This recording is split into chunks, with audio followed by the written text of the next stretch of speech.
dipersembahkan oleh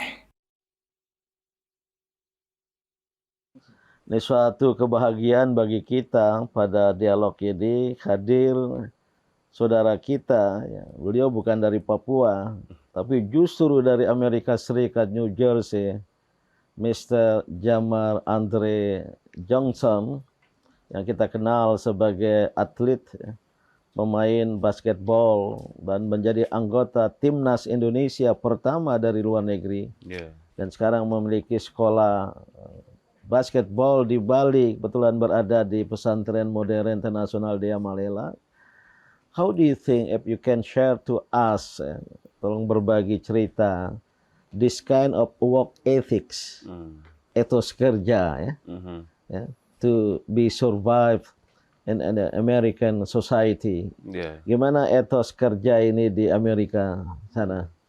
In America, we have this saying called you reap what you sow. You reap what you sow. So Okay. basically, we know we can't get anything out of life unless we put in positive actions and hard work. So from my time I was a child, working hard was the standard. Okay. Just to even have an opportunity. Dari anak Amerika pun disuruh bekerja, ya, Oh yeah, for sure. untuk bisa hidup dan untuk bisa menghidupi keluarga. Ya, Mas Jamar juga dulu waktu kecil sudah mulai bekerja, ya. Yeah, I mean, my mom gave me chores.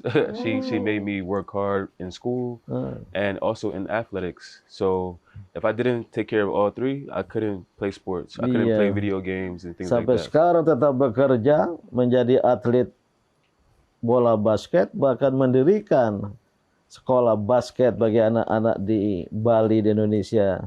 Sana ini adalah bagian dari bekerja, ya. Mengapa malas itu kemudian menjadi musuh besar dari filosofi Warbinkaken ini? Ini Ustazah Atika Sageran ini berlatar belakang psikologi dan psikolog, ya. Ya. Apa kira-kira tanggapan terhadap hal demikian? Kalau untuk malas sendiri ya, itu karena kita kurang ingat kembali dengan niat awal. Okay. Kalau kita ingat lagi niat kita itu apa, tujuan kita itu apa, misalnya bersekolah itu ingin menjadi sosok yang sukses, berprestasi, maka kita akan tercermin untuk melakukan kegiatan ke sana. Tuh. Kalau itu buyar, kalau tidak ada niat yang kita ingat, maka malas itu akan menggerayuti. Iya, kalau demikian, mengapa manusia harus bekerja dalam hidupnya? Karena memang ya kehadiran manusia di muka bumi diciptakan oleh Sang Pencipta Allah Subhanahu wa taala sebagai khalifahnya. Khalifatullah fil ard. Wakil Allah di muka bumi, membangun peradaban, dan itu menuntut adanya kerja lewat kebersamaan, gitu. Maka mengapa pepatah dari Papua ini sangat relevan, Warbinkaken, bahwa hidup itu harus dikerjakan, dalam pengertian harus dengan kerja. Tidak bisa manusia tidak bekerja. Kalau manusia tidak bekerja, itu adalah mati. Maka dia menyalahi mandat kehadirannya di Dunia. di muka bumi ini, gitu. Dalam Al-Quran juga sudah disebut wa an laisa lil insani illa ma sa'a wa anna sa'yahu saufa yura. Jadi di situ sudah diarahkan oleh Allah bahwa semua manusia itu sudah mendapatkan sesuatu yang sudah dikerjakan, dan apa yang dikerjakan itu pasti akan terlihat hasilnya. Jadi apa yang diperoleh manusia sangat tergantung kepada usahanya. Ya.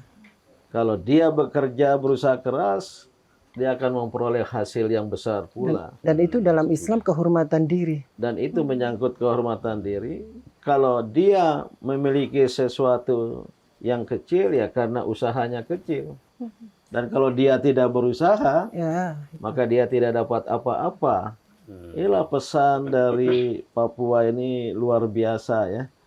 Dan ini ingin di-share untuk menjadi nilai-nilai nasional Indonesia. Kata kuncinya adalah kerja, kerja, kerja. Anda akan berhasil. Dalam arti belajar, belajar, belajar. Anda akan juga meraih kesuksesan.